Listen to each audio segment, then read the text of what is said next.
Merhaba arkadaşlar, ben İknur Dökmez. Takı Tasarım YouTube kanalıma hoş geldiniz. Bugün sizlere bu parmağımda gördüğünüz yüzüğün yapılışını göstereceğim. Bu motiften nasıl küpe, bileklik, yüzük yapabileceğiz onu göstereceğim.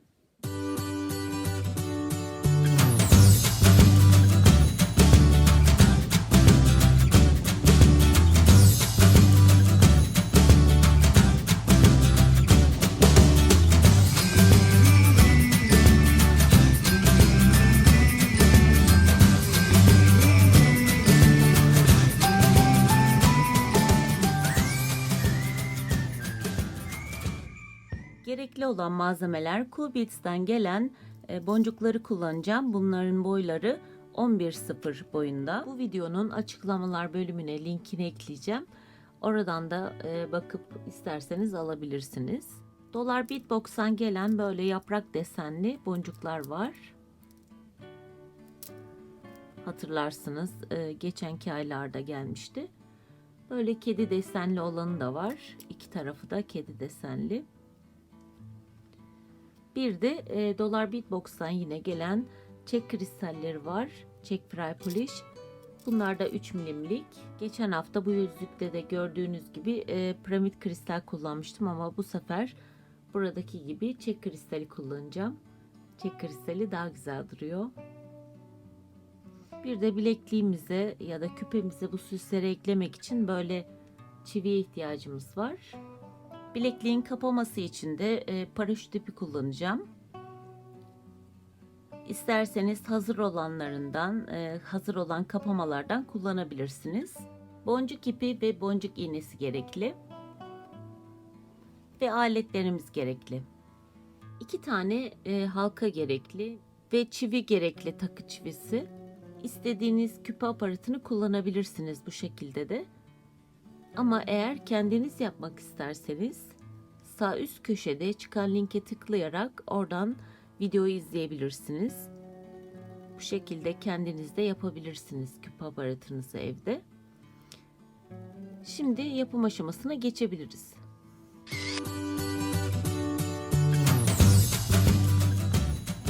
Geçen haftaki bölümü izlemeyenleriniz varsa sağ üst köşede çıkan linke tıklayarak oradan izleyebilirler. Bu hafta tekrar yapmak istemiyorum. Sizleri de sıkmak istemiyorum. Sadece kristalleri farklı ekleyeceğim için o yüzden buradan kenardan başlayacağım. Buradan başlıyorum. Burası çok kolay zaten. Herhangi bir kristal alıyoruz. Karışık renkte de kullanabilirsiniz. Bir tane alıyorum. İpim burada ve karşıdaki boncuktan giriyorum.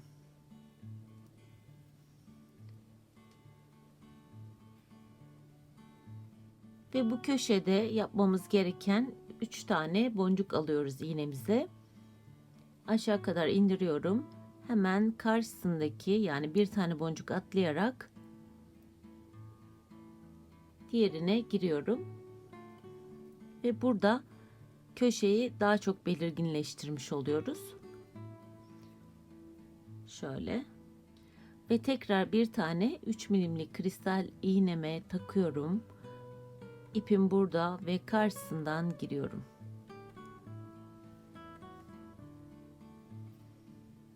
Tekrar bir tane kristal aldım. Hemen buraya giriyorum. Tekrar bir tane kristal aldım. Tekrar buraya giriyorum ve köşeye geliyoruz. Toplamda 3 tane kristal yerleştirmiş olduk. Ve 3 tane de boncuk iğneme takıyorum. Burada köşeyi yapacağız. İpim burada, bir tane boncuk atlıyorum ve diğerine giriyorum. Ve burada köşeler belirgin olmuş oldu. Ve bu şekilde devam ediyoruz. Aralara dediğim gibi kristal, köşelerde de 3 tane boncuk yerleştireceğiz. Aynı buralarda olduğu gibi. Ben yapıyorum, sizler de yapın. Ve burada önceden de yaptığımız gibi 5 tane boncuk alıyorum iğneme. İp burada ve tersinden giriyorum.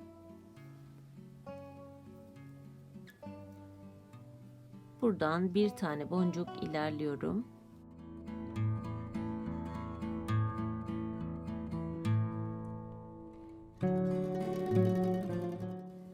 Bu şekilde oldu ve bir tane boncuk alıyorum iğneme. Burada 3 tane boncuktan yine ilerliyorum. Teker teker de geçebiliriz. Belki üçünden aynı anda geçemezsek de şuradan da 2 ve 3. Ve bir tane daha boncuk alıyorum iğneme. Buradan 2 boncuktan geçiyorum.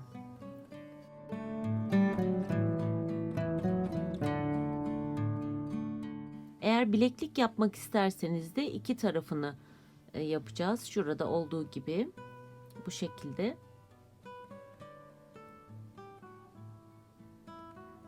Bu şekilde yapıp bilekliği de bitirebiliriz. Ama bir tane böyle yapıp küpe için bir halka oluşturabiliriz. Ve halkamızı ayırıyoruz bu şekilde. Buradan boncuğun içinden geçireceğiz. İnce olduğu için bu geçebiliyor ve aynı zamanda ayrılmıyorlar da bu halkalar. Biraz daha sağlam bir yapıya sahip. Ve tabii ki ince uçlu böyle alete ihtiyacımız var. Yoksa kapatmak çok güç olacak çünkü çok ince oldukları için ve aynı zamanda küçük oldukları için.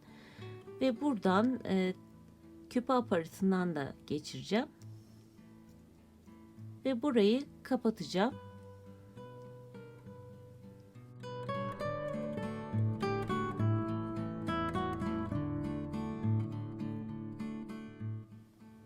Bu şekilde küpe aparatımızı da taktık ve küpemiz de hazır bir şekilde. Kulak da böyle duracak. Ve gayet güzel ve şık oldu. Şimdi bilekliği göstereyim.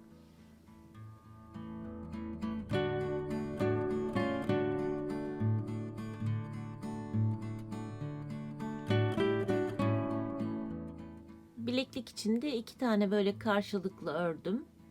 Bir tığ yardımı ile şöyle yapacağım. Buradan delikten geçiriyorum. Yoksa biraz ipi zor geçireceğiz. Bu şekilde yapıyorum. Ve iki ucu da aynı anda karşıdan geçireceğim.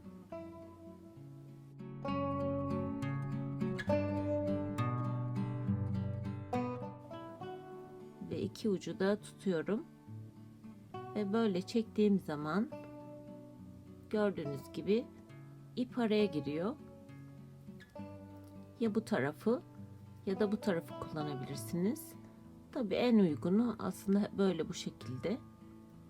Şimdi bu tarafını da aynı yapalım. Ve ikisini böyle bu şekilde üst üste aldım.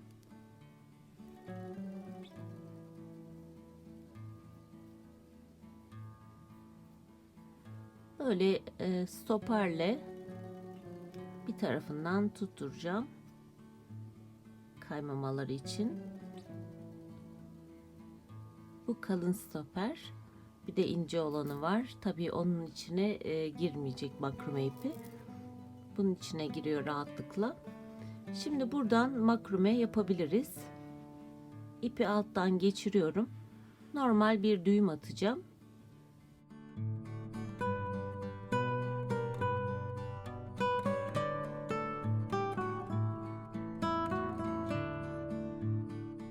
Düğüm attıktan sonra şimdi makrome yapacağız. Sağ tarafı D şeklinde yapıyorum. Buradan elimle sabitliyorum. Sol tarafı D'nin üstüne getiriyorum. Ve alttan ipi tekrar tutuyorum. Ve D'nin içinden geçiriyorum.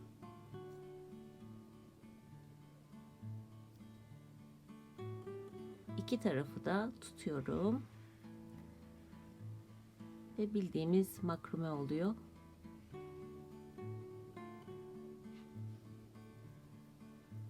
Bir ara makrome videosu da detaylı olarak çekebilirim. Çektikten sonra sol tarafı ters D yapıyoruz. Böyle elimizde tutalım. Şöyle.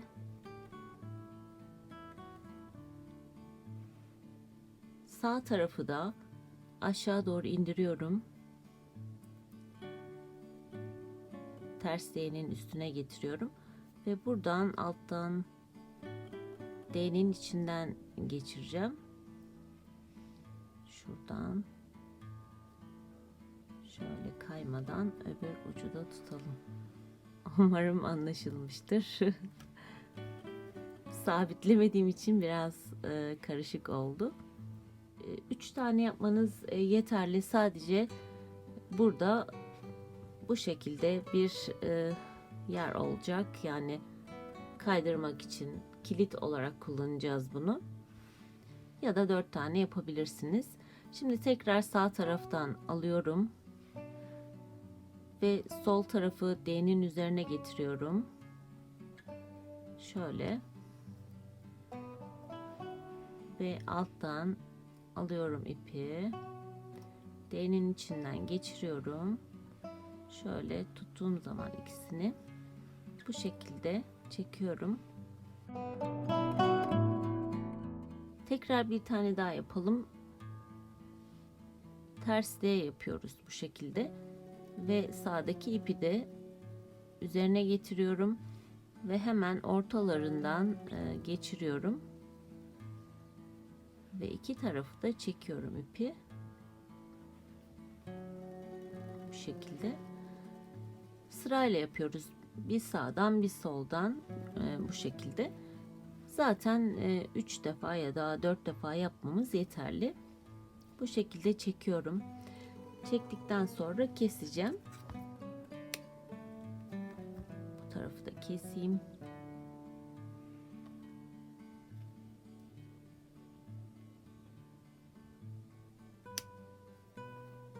Şimdi çakmak yardımıyla iki tarafı da yakalım. Şöyle tutuyorum.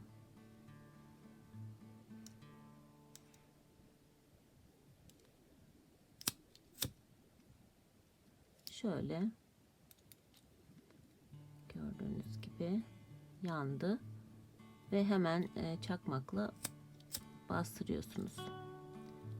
Çok fazla yapmaya gerek yok.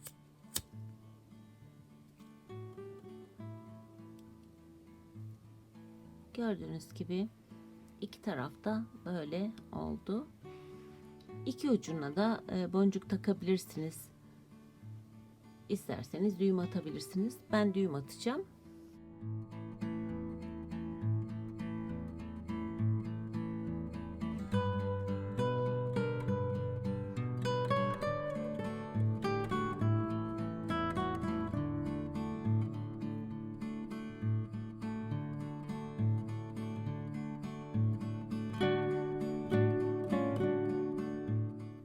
Hemen buradan aradan geçiriyorum.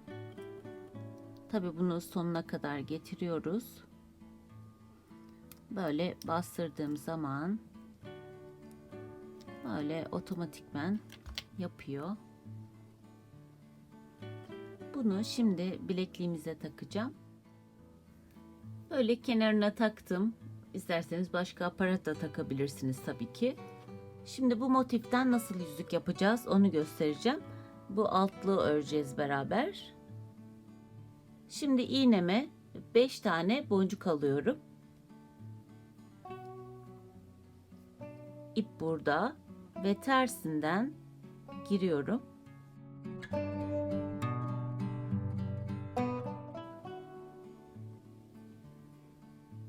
Hemen boş olarak bir tane ilerliyorum.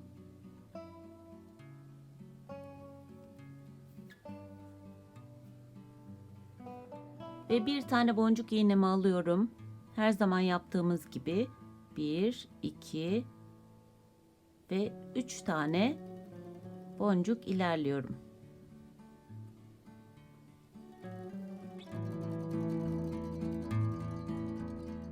Ve tekrar bir tane boncuk aldım.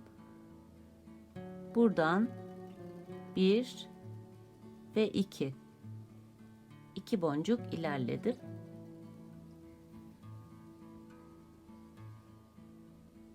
Ve buradan yukarıya doğru çıkıyorum.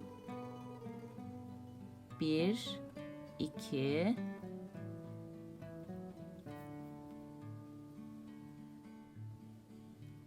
2 tane boncuk ilerledim ve tekrar 2 boncuk ilerliyorum. Yani toplamda 4 boncuk olacak.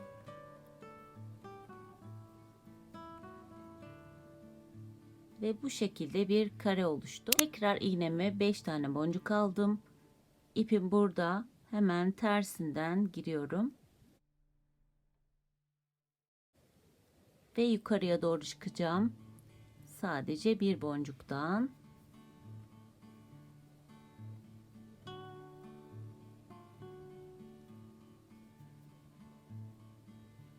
Tekrar bir tane boncuk aldım ve 3 tane boncuğun içinden geçtim.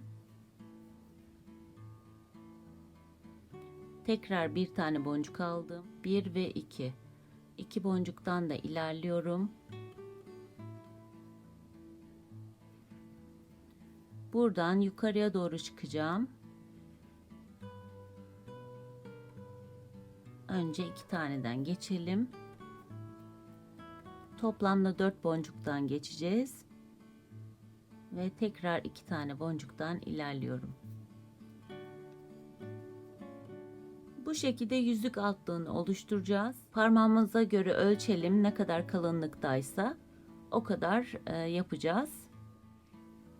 Ben ördüm, 8 tane kutucuk yaptım. İsterseniz bunu 7 yapabilirsiniz, 6 yani 9. Parmak ölçünüze göre yapabilirsiniz. Eğer isterseniz de bunu kolye kordonu olarak da kullanabilirsiniz. Bu şekilde de yapabilirsiniz. Şimdi biz bunu yüzük haline getirelim.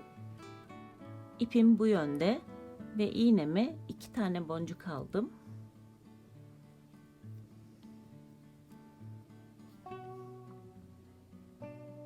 Buradan giriyorum. Tam orta kısmında.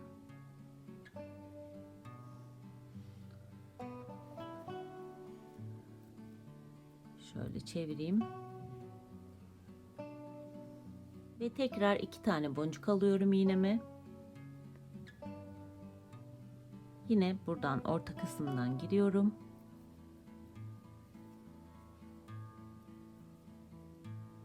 Bu şekilde. Ve bir tane ilerliyorum.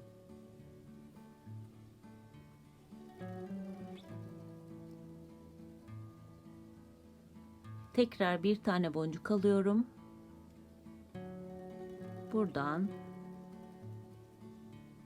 2 boncuktan geçiyorum.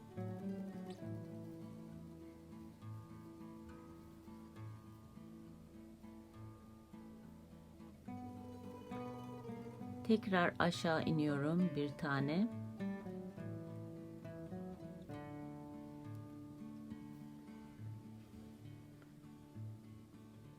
Ve bir tane boncuk alıyorum.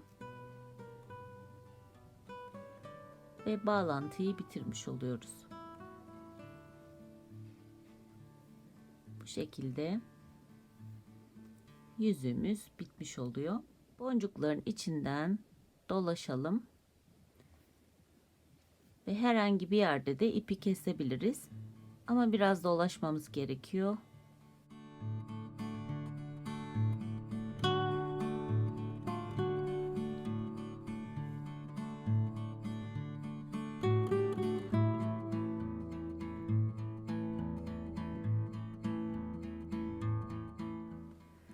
Bu şekilde ben dolaştım. Şimdi herhangi bir yerde ipi kesebiliriz. Zaten dolaşınca kitlemiş oluyoruz ipi ve düğümlemiş oluyoruz yani. Hemen şöyle takayım. Bu yüzüğü de diğer parmağıma.